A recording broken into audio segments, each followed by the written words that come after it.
ये एक सांसद, इतना वरिष्ठ सांसद आत्महत्या कर लेता है, उनकी मृत्यु हो जाती है और केंद्र सरकार की इतनी चुपके कैसे सह सकती है? मोदी जी पड़ोसी धर्म निभाने की बातें करने वाले हमारे प्रधानमंत्री जी अमित शाह जी एक संवेदना के ट्वीट तक नहीं करते। क्या प्रशासक प्रफुल्ल पटेल के पास कोई सीडी है आपकी? क्या ऐसे कोई कार्ड कर रखे हैं आपने? क्या ऐसी तो कौन सी दुश्मनी है हमारे प्रदेशों से?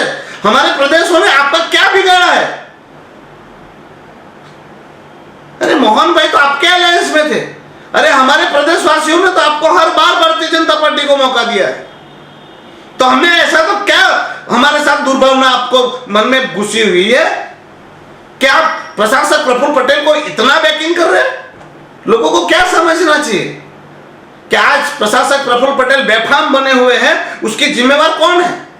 उसके ये सारी घटनाओं से तो यही प्रतीत हो रहा है कि नरेंद्र भाई मोदी जी और अमित शाह जी के इशारे पे ही हमारे घर तोड़े गए, उनके इशारे पे ही हमारे दुकान तोड़े गए, हमारे मकान तोड़े गए, हमारा रोजगार छीने गए, हमारे किसानों से खेती की जमीनें छीनी गई। यानी मात्र सिर्फ प्रफुल्ल पटेल मुखौटा है, इसके बहाने इसके पीछे नरेंद्र भाई मोदी जी और अमित शाह जी हैं, आप लोग हैं। अगर आप लोग नहीं है तो फिर कार्यवाही क्यों नहीं हो रही है? ये प्रदेश हर एक जनता आपसे पूछ रही है, आपसे जानना चाहती है कि प्रशासक प्रफुल्ल पटेल के पीछे आपका हाथ है कि नहीं है? अगर नहीं है तो फिर उन पे कार्यवाही क्यों नहीं हो रही है? 24 घंटे में कार्यवाही होनी चाहिए थी। कोई सामान्य व्यक्ति की बात नहीं थी या सामान्य व्यक्ति का मृत्यु नहीं हुआ था। एक वरिष्ठ सांसद जिन्होंने पूरी जिंदगी राष्ट्र सेवा के लिए निकाली, आपका पार्लियामेंट का सदस्य, आपका साथी, वो बेचारा दुखी तकलीफ में आकर वहां पर आत्महत्या तक कर लेता है और आप लोग इतने अवमान्य हो जाते हो कि उसके लिए संवेदना के दो बोल नहीं बोल सकते। हमारे घर तोड़े, मकान तोड़े, दुकान तोड़े, धंधों से छीन फीन कर दिया गया, हमारे लोगों को त्राहिमाम लोग हैं। इतनी सारी घटनाएं होती थी, हम बार बार आपको कंप्लेन करें, मैंने कितने लेटर लिखे, हमारे पार्लियामेंट के सदस्य रहे हमारे मोहन भाई डेलकर जी ने पार्लियामेंट के फ्लोर पर आकर आपको बताया, आप लोगों ने कार्यवाही नहीं की। बेचारे ने कहा कि आत्महत्या की और मृत्यु के बावजूद मरणोपरांत आप लोग उसको न्याय नहीं दे रहे हो, उनके दोषियों को आप इस प्रकार से बैकिंग दोगे। 24 घंटे में कार्यवाही होनी चाहिए थी। आज भारत में, पूरे भारत में पहली इतिहास बनाया जा रहा है कि दोषियों पर एफआईआर होने के बावजूद उनको पद पर रखा हुआ है। आरडीसी जैसी जानकारी मिली, वो आरडीसी अपूर्व शर्मा और कलेक्टर संदीप कुमार सिंह जी ने पद छोड़ दिया था 2 दिन पहले, यानी वो ऑफिस में 2 दिन नहीं काम पे गए, अब तो वो भी बैठ गए वापस। मतलब क्या निकाला जाए? यानी ऊपर से आप लोगों ने उनको पूरा खुल छूट दी है कि आप पर कोई कार्यवाही नहीं होगी। वही होता है, इसीलिए वो वापस ऑफिस में, कार्यालय में बैठ गए। इतने सारे अधिकारियों पे एफआईआर, नाम दर्ज, एफआईआर हो गई और अभी तक वो, और निर्लज लोग, ये अधिकारी भी कितने निर्लज। मैं तो उसी दिन समझ गया था जब प्रशासक ने मोहन भाई की मृत्यु के दूसरे दिन ही उंगली उठाकर एक फोटो उन्होंने पोस्ट किया था अपनी सोशल मीडिया के आईडी से। प्रशासक ने उंगली उठाते हुए अपना पोस्ट किया। उसी दिन मैं समझ गया था कि वहां वो गया होगा अपने बाप के पास और अपने बाप और काका ने उनको आश्वासन दिया होगा कि तुम्हें कुछ नहीं होगा, तुम जाओ। तो यहां आके उसने पोस्ट कर दी और हमें वो साइन कर दिया कि देखो मैंने एक को लटका दिया है, अब तुम लोगों की बारी है। और हमारे कुछ नीच और नालायक लोग उसको भी शेयर कर रहे थे। चले उनको छोड़िए,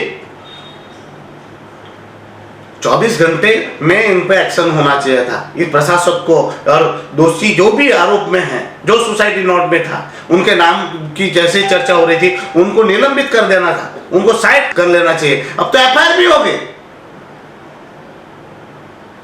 अब किस बात का डर, अब किस बात की?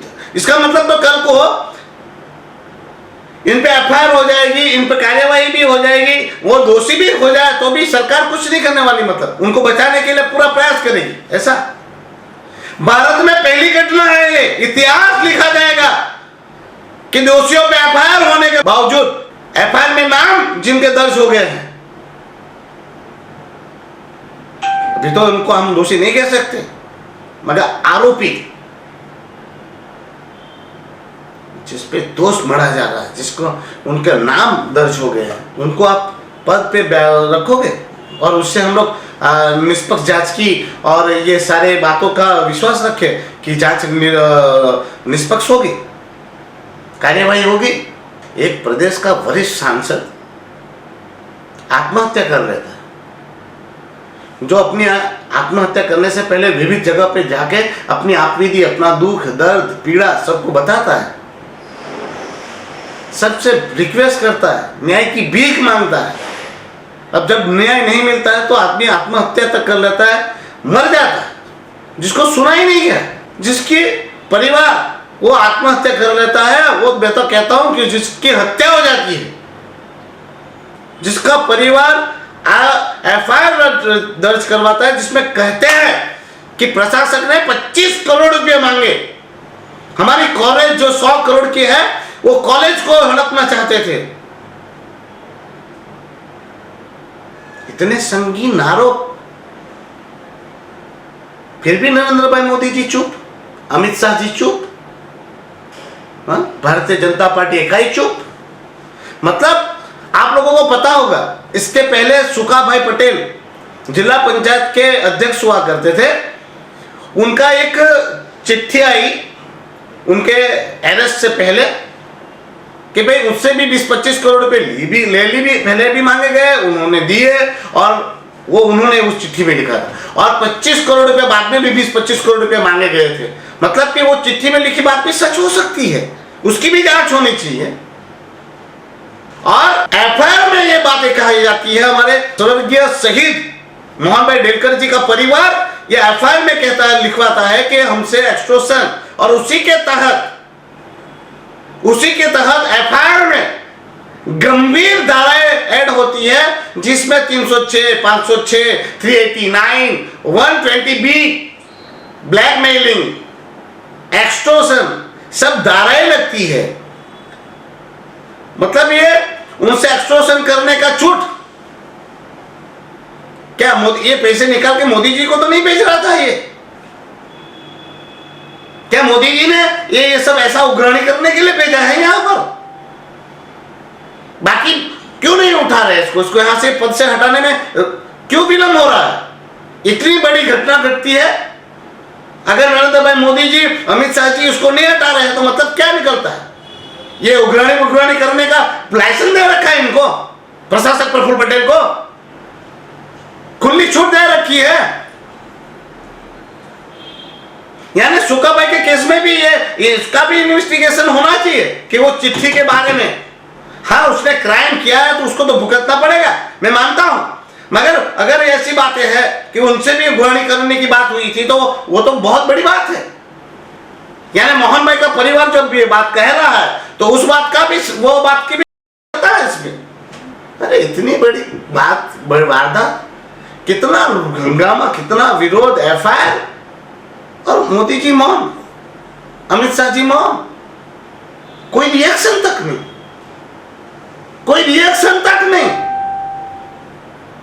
जैसे प्रफुल्ल भाई ने तो कुछ किया ही नहीं हो, किसी अधिकारी ने कुछ किया ही नहीं हो, प्रदेश में कोई घटना घटी ही नहीं हो, वैसे वो आदमी तो घूम फिर रहा है और नई नई पोस्ट डालता है। ये क्या हो रहा है प्रदेश में? लोकतंत्र जैसा कुछ है कि नहीं है? और केंद्र सरकार इतनी अंधी हो सकती है? क्या कोई सीडी है क्या? मोदी जी का कोई कांड किया होगा ऐसा कुछ सीडी है प्रफुल्ल भाई पर? ऐसे कोई कांड का उनके पास फाइल है क्या? ऐसी तो क्या राजनीति मजबूरी है या पर्सनल मजबूरी है? भाई आपको अगर उसके बाप दादा ने कोई एहसान किया हो तो हमें क्यों उसमें बलि का बकरा बनाया जा रहा है? हमारे प्रदेशवासियों को क्यों ये इसमें बड़जबरी से उसमें हम पर थोपा जा रहा है इंसान को? आज पूरा दमन दीव और दादरा नगर हवेली का हर एक व्यक्ति, हर एक बिजनेसमैन, छोटे से लेके इंडस्ट्रियल फैक्ट्री तक धराने वाला, होटल वाला हो या फिर कंस्ट्रक्शन वाला हो, कॉन्ट्रैक्टर हो, लारी गल्ला रेगड़ी लग चलाने वाला हो, सब लोग दुखी है। किसान से लेकर सब कोई दुखी है। और बार बार उसको हटाने के लिए लोग बेचारे प्रयास करते हैं, फरियादें करते हैं, कंप्लेन करते हैं। कोई कार्यवाही ना हो तो उसका मतलब क्या निकाला जाए? क्या निकाला जाए? या प्रशासक प्रफुल्ल पटेल को दादागिरी करने की खुली छूट है?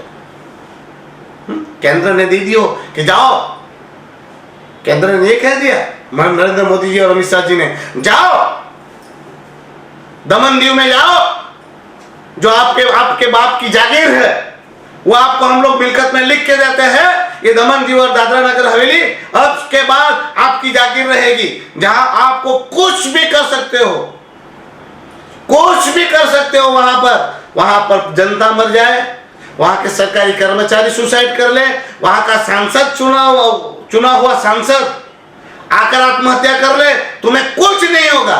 ऐसा कहा होगा क्या? वहां की सारी जनता चोर है, वहां के सारे लोग मर जाए पर प्रशासक प्रफुल्ल पटेल को कोई नहीं हटाएगा, इतना इंश्योर किया होगा, ऐसा विश्वास दिलाया होगा। मोहन भाई एक स्वतंत्र सेनानी के पुत्र थे, इतने बड़े सेना वो थे, बड़े नेता थे। एक स्वतंत्र सेनानी के पुत्र को आत्महत्या कर लेनी पड़ी और केंद्र सरकार चुप बैठी हुई है, शर्म आती है। और माफ करना मोदी जी, यह आपकी भी संपत्ति नहीं है, यह हमारा प्रदेश है। दमन दीव और दादरा नगर हवेली के मालिक हम लोग हैं। अभी आप ऐसा मत सोचो कि आपकी संपत्ति है कि जिस पर मन चाहा उसका आज आप प्रधानमंत्री होंगे। आपके पास पूर्ण सत्ता होगी।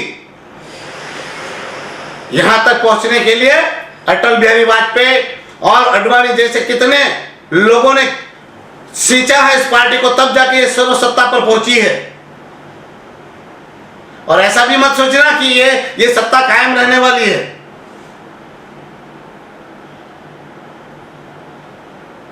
तब तो ताज और सत्ता बदलती रहती है। आज जो पाप किए जा रहे हैं, हमारे पे जो अत्याचार अन्याय, हमारे प्रदेशों के हर एक व्यक्ति की जो हाय निकल रही है, उतना ही पाप जितना प्रशासक प्रफुल्ल पटेल को लग रहा है, उतना ही पाप आपको भी लगेगा। इतना याद रखना, हमारी हाय आपको भी लगेगी। मैंने उस दिन भी कहा था, आज भी कहता हूं, भीष्म पितामह जब बाढ़ छैया पे पड़े थे, 6 महीने तक वो बाढ़ छैया पे पड़े रहे।